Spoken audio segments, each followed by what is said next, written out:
So this notion that a certain kind of politician is going to be presented as a dupe for Moscow, you could see it coming from a mile away, and I wrote about this like 2 years ago, I think. But now it's become incredibly overt. I mean, the Daily Beast ran this crazy story last week where the headline is Tulsi Gabbard is the top candidate of people who think Putin is misunderstood, right? And they combed through her donors and found 3 people who had some kind of connection to, not being 1,000% negative about Putin, and there's no defense against that kind of thing, right? Like if you start throwing around so and so is the Kremlin-backed candidate, and asking people to answer that charge, which is what George Stephanopoulos did on this week with Gabbard. What about this article that says that you're the top candidate of Putin supporters or whatever it is? No matter what the candidate says in that situation, it looks bad. It conveys an impression, right? And it's the dirtiest kind of politics. I mean, it's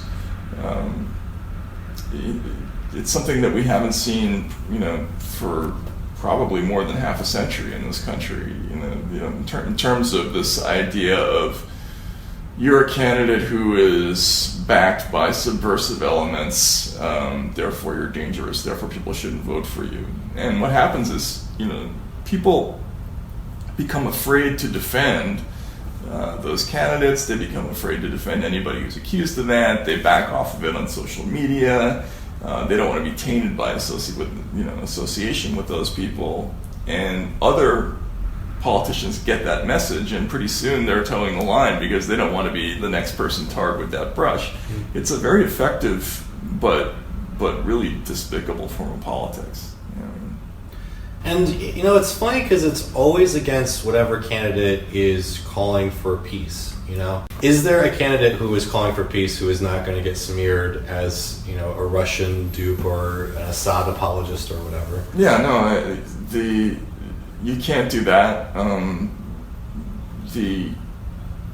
Anybody who's against regime change as an idea is going to get this label.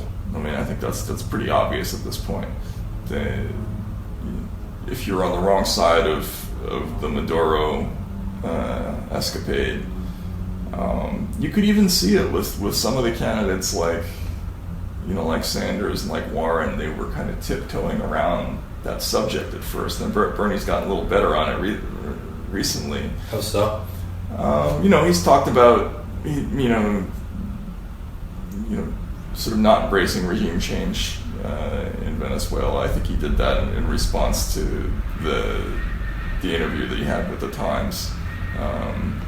If I'm mistaken, I'm mistaken. But he's uncharacteristically careful about that issue, as have been some other traditionally progressive politicians, because nobody wants to get hit with that label of you're a Maduro supporter or you're an Assad supporter. I mean, it's stupid because does it even really matter? I mean, the corporate media, they have their candidates. They're going to back Biden, they're going to back Kamala Harris or Beto O'Rourke, and they're not going to back Bernie Sanders or Elizabeth Warren. Like, it's clear, right? I believe that. I mean, and if I were in Bernie's shoes, I would embrace the negativity and basically say, yeah, they're going to smear me no matter what, so I'm going to say what I want to say, and here's what I believe, which I think is what he does most of the time. But it's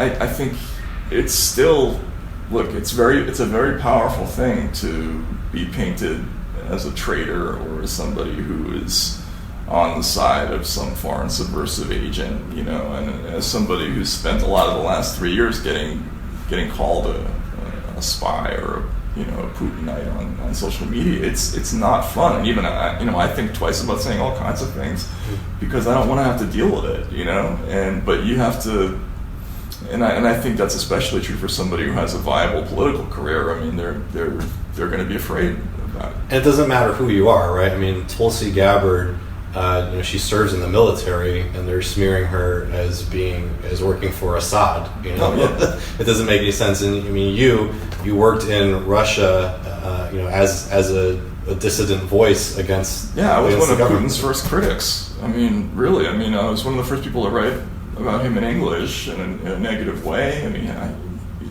friends of mine, not friends. I mean, there were people I knew who were, have been killed under the Putin regime, and there are other people like Masha Gessen, right, from the New York Times, the New Yorker. She was an early critic of Putin, but she's been kind of a little bit skeptical on the Russiagate front, so she's gotten a lot of abuse as well. It doesn't really matter what your take is or what you've actually said in the past or in the present. You're going to get that label if you're saying the wrong things, and that's unfortunate.